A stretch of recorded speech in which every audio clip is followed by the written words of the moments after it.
All right. Ian, we have a Patreon. Patreon.com/CU podcast. I do writing. We do hangouts. We get the full video podcast. You do? And we do these polls, these question and answer polls. We have a 2/3, 1/3 split on our poll this week. Really? Right? 67-33. I didn't download or look at it particularly. Well, I'll be. Well, it's usually 66 and 2/3 repeating. But in second place, what would make you sell just about all your game collection? 33%. Not getting the respect I think it should. And in first place, how did you discover a very good game that wasn't well known, I guess, at the time? So it's still not very well known. The one that I thought of that I really wanted to talk about was Board Game Top Shop for the original PlayStation. And this came out at near the end of the original PlayStation's life run. And there were all of these like cheap budget games that were starting to be released. I don't know if you remember the Spec Ops series. There was like 5 fucking Spec Ops games. There's 5? There was a lot of them, and they were all like $9.99. You know, and they all sucked. Snap the guy in the head. But people bought them. They sucked? Really? They weren't that good? Okay. And then there was the A1 Games line, which had such titles as The Shooting Game, Cards, Bowling. You want any Triceratops? No. No, I think one was like RPG Treasure.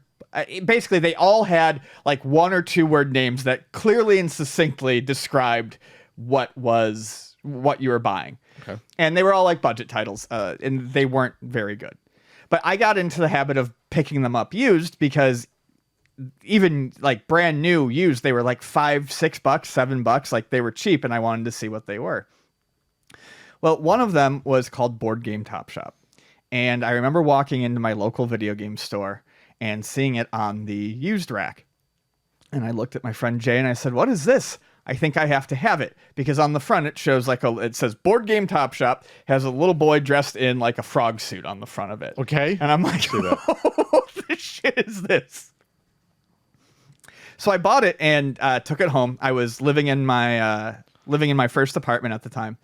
And unwrapped it and sat down and started to play it. And it turned out to be a extremely good Monopoly-like game. What console is this? PlayStation. And it takes place in a mall. And there's a bunch of different malls.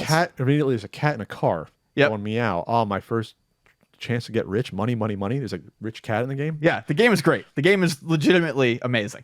So the game takes place in a mall, and you roll a dice and you move around the mall, and when you land on spots, you can open businesses in those spots. Each floor has different valued spots. So you get the lowest tier shops on the bottom and the most expensive tiered shops on top. If you open the spaces, if you open a spot and then open something next to it, it expands the store. As the store expands, you can stock more items. When people land on a store, they have to buy an item from your store. If your store is out of items when they land on it, they can buy you out and turn it into a different store. That's interesting. It's a really good game, incredibly clever. As far as I can tell, it's not ripped off wholesale from anything else. I mean, obviously it's got Monopoly, like stuff in it, but it's not like just a clone of something with a new coat of paint. Sure. The story is, for what it is weird. The game has a lot of charm. The sprite art is good.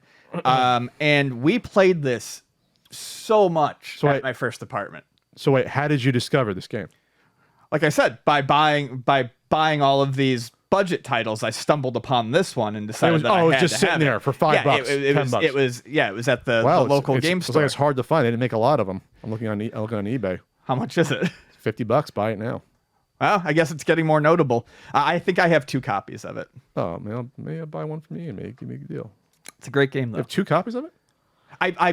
Well, it was not always $50. It used to be like a couple of bucks, and I would buy I would buy literally every copy that I came across, and I'd give them out to people. Oh, I was to say you could have cornered the market. No, it's like $38. One went for $18. Looks like there's only the only ones are buy it nows, but it looks like you can get $50 for it. Of all of those A1 Games budget releases, that's probably the only one that's actually worth a damn. Oh, there's a kid of the frog suit. It's hysterical. Yeah. Okay, this company put out a bunch of other budget titles. So the company released a bunch of budget titles, but not all of them were developed by the same people. Different developers for each one. Sure. Okay. So how was you literally just said, okay, there's a budget bin of games and I'm gonna fucking put Yeah, my this was paws in. pre-social media. I used to always go to my local game shop. I hung out there a lot. I knew the people who worked there, and I just started buying these budget releases, and I stumbled on this one. The only budget one goes back to computer games. I always talk about how awesome the KB Toy Store computer game bin was. It really was. There was because it's not like KB specialized in computer games. It wasn't a huge section, but somehow they got stuff there that was either a couple years old or not the newest, but they did have some stuff it was weird. KB. I wish I knew more about this or remember. But they had a bin of like the Sierra games or adventure games and stuff. Like I remember buying Goblins 2, and like was like that's an interesting looking game. I'll try it. game. I was like, oh, it was like $10. Cocktail Vision, I think. Huh? Cocktail Vision developed that. I thought it was Dynamics. Dynamics published it. Dynamics published it. Big box piece. I wish I still had that. Never got far, and it was too difficult for 11, 12-year-old Pat. But anyway, so like that was bargain bins are a great way because you can take a chance on $10 versus $50. You can take a chance. I took a chance on seeing boobs in Noctropolis. Never got that far, but you know what? It only cost me $10 to get that game at Computer City. Noctropolis comes up again. Or CompUSA, yes. I think we sort of discount nowadays about the influence potentially back when you were a child. But again, this is pre-internet. That's why I like being an ex-millennial. I'm the last generation that saw what it was before the internet. Not having friends that would introduce you to new games randomly that you would never, ever, ever, when you go over the house, never, ever, ever play. I remember playing Joe and Mac for the first time. The Super Nintendo was still fairly new. I never heard of the arcade game before, Caveman Ninja. And I was like, oh, this is a fun game. This is goofy characters. Maybe I seen it in Nintendo Power. It doesn't mean it like stuck in my mind though. But something like that, like a Joe and Mac sort of game, is a perfect example of a game that I don't think ever without word of mouth would have been bought by a lot of people. It's not that I don't remember seeing commercials for it. It wasn't featured on, it wasn't like a heavy feature in Nintendo Power. I don't think. Was it on the cover? I don't think it was on the cover. That's a great example. Going over to good old Billy's house. Like Billy had, he had Genesis stuff. There's no way I'd be able to learn about Genesis games outside of TV commercials. But he had a bunch of like the first year of Genesis before, pre-Sonic Genesis. Right. That weird, is this going to be another failure period? Yeah. It's just sports games and arcade titles. But, he had Buster Douglas boxing, which was all right. I would have played that game.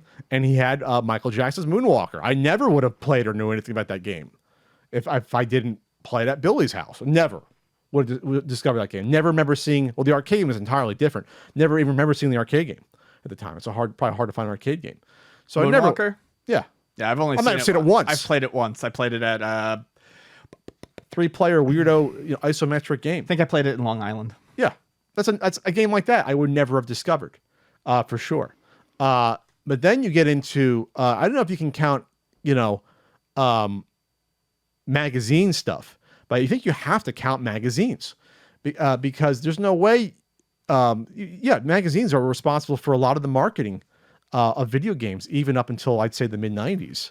A lot of the popular games would get commercials. Some of the weird, I still discover some of the NES games that got commercials that I find when I search for the NES Marathon every year. I'm like, oh, I've discovered this commercial. I never saw most of those commercials when I was a kid. Yeah, I would have saw Captain Skyhawk commercials, but I never saw Hudson's Adventure Island commercial when I was a kid. I never saw one.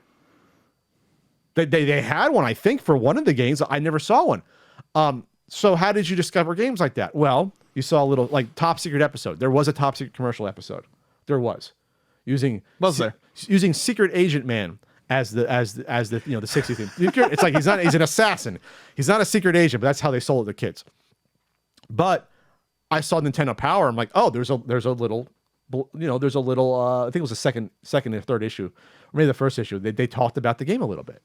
There's a little overview about the game. Oh, it gave you a feeling for the game. That's how you discovered these games. That. And the big one we always come back to, magazines, going over to your friend's house. You probably have a story about your friend having a game that you never knew about. You're like, oh, look at that. Like my Kevin had TNC Surf designs. I was like, I never would have played that game. Right. If Billy did, if Kevin didn't have that game. I never would have played that game. Never would have discovered that game. And it's a fun game, even though it has its flaws. But I go back to rentals, renting games. That was like the version of bargain bin stuff. Yeah. Where it's like, oh, I can take a chance, mom, or my allowance, because renting a game in the late 80s was about $2 to $3, roughly like that. Then it went up to a little bit more in the 90s, but it was like $2 to $3, let's just say $3 to rent a game. Going to Magic Star Video, there's no way I would have ever played Mickey Mouse Capade if it wasn't a rental. There's no way I would have done that. Sure. There's no way I would have taken a chance on Wizards and Warriors, even though I hated it at the time. I think nowadays I probably would have a better time playing it. I think it was too hard to jumps when I was probably like 8 years old. Wizards and Warriors? Yeah. That game's not great. It's clunky, but people like it. It's sold. But again, I'm not taking that chance. Like, how do you play those games? There's no internet. How do you play those? How do you discover those games back then? There's no way. That's not, obviously it's not a very good game. I'd argue that Mickey Mouse Capade is probably a decent game. Not a great game, but a decent game, Mickey Mouse Capades. I like it. Yeah. But no, I'm not discovering these games if it wasn't for renting it. God damn it. Like, that's the one thing where, like, I think we still need that. But nowadays it's like, well, you have YouTube videos and demos to take the place of that. It's not the same as taking that risk and being stuck with the one game for 2 days. It's not the same. I'm not just cranky old man. There's something about being forced to play something that's almost liberating, Yeah. Forced to have less selection. Frank Cifaldi said, not for resale, it forces you to be a more interesting person, he argues, having less choice. Because you go out of your way to try stuff you never would. Yep. I agree. You probably were stuck with a game one time, like, I wouldn't play this fucking game, but now, it's what I got. Yeah, I'm trying to... lots of games like that. Kung Fu Heroes is one that I always think of. Which I've grown to adore, by the way. I love that game now. But there was I hated it when I first got it. Played it. Did I review that for the book, or you did? Got into it. Hated it again in my teenage years, and lately I've been really into it. I downloaded it's on the Switch NES streaming service, and I've been playing it on there. I gave it 3 stars. Above average game. Yeah, it's fun. It's fun. Did I review that? I thought I reviewed that. Oh, where's the review in my app here? Oh, this is the beta of the new app. Oh, not the upgrade. Sorry. Okay. Yeah. So yeah, that's what it comes down to. Friend's House, magazine, renting games, or bargain bin. I guess that's how you can discover a very good game that wasn't well known. Nowadays, you got to really probably dig in Steam and be like, okay, what has someone not reviewed or rated? How do you discover something like that nowadays? Right. Or a friend just goes, hey, try this weird game out. That's it. That's it.